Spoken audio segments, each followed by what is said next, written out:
Welcome to the Empowered Living Club, where we figure out how to win the hardest inner battles and then share the exact tools so you can win yours. This is season number 1, episode number 30, I believe. It's been quite a journey this season, all about returning back to safety. And I have to say, this has been quite a journey for me. I'm doing all these different exercises and using these tools to get my body to return back to safety, to feel safe in the things that I do, in the way that I communicate, in the way that I behave.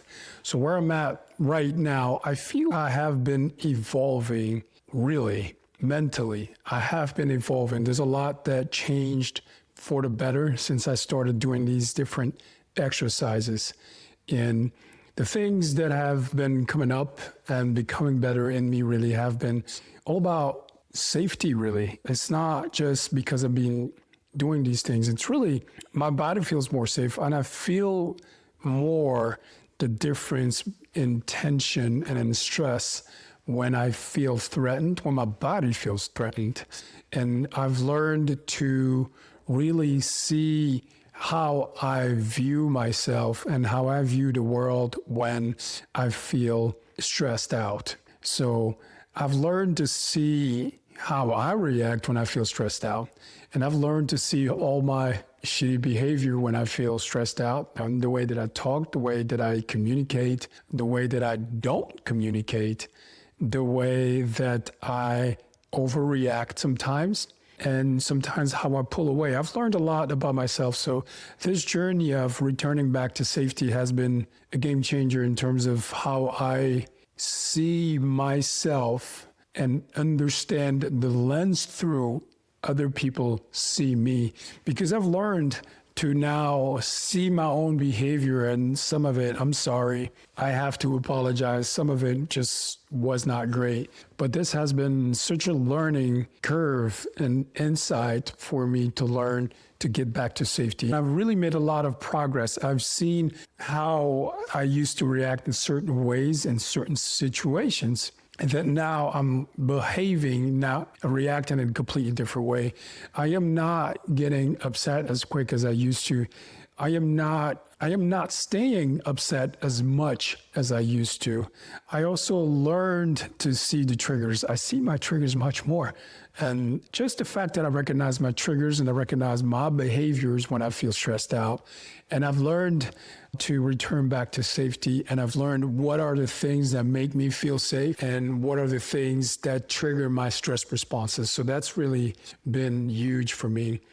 And what I'm doing about it is, in the past month, I've been doing these empowered living exercises. I've done about 7 of them. So in season 1, there's 8 exercises, and I've done 7 of them, which number 1 was calm my racing mind when the panic starts to hit. Number 2 was to notice the stress when my body is starting to warn me. 3 is using my breath to return back to presence. And I've been implementing this much more. When I feel stress levels are rising, I use my breath to calm back to my senses. Number 4 is accept that I'm not okay right now. There's been, quite some moments where I knew I was not okay.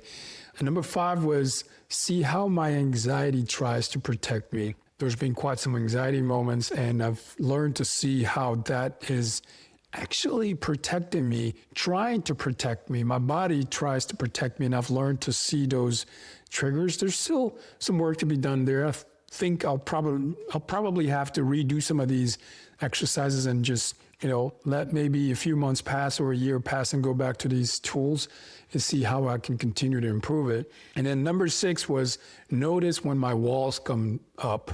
That was probably one of the bigger ones for me, to learn to see when my walls come up, when I start to protect myself, when I start to pull away, when I start to walk away from situations instead of communicating.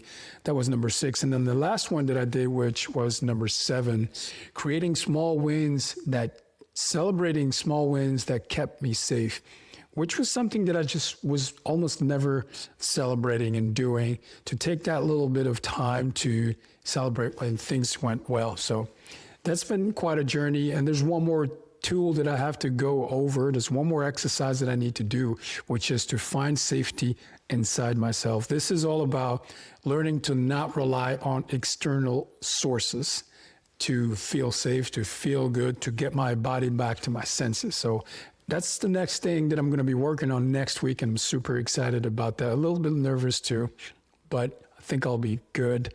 So what this means for me in the past months is I feel like when I take a helicopter view, I feel like I have been looking at myself in a completely different way. And the objective of going back to safety, returning back to safety, is to stop running away from myself. So I have noticed that in these weeks and months that I have been actively working on myself, I run less away from myself than I used to. I'm not going to say that I never run away from myself anymore. I have been still doing it, and I'm learning to do better. But here, I have a question for you. Where do you feel like you know you're running away from yourself? What are the areas in your life that you know you're running away from? You're not looking at it. You're not dealing with the situation. You're not dealing with that shadow or that darkness within you. Please let me know in the comment section below. Don't be afraid. Don't be afraid to answer. I'm just like you. I got a dark side too. I got my shadows too, but I try to integrate them and use them as a strength. And I try to live truthfully and to live courageously. I did this, so you can do this too. My name is Chris Kasonga. Keep living an empowered life.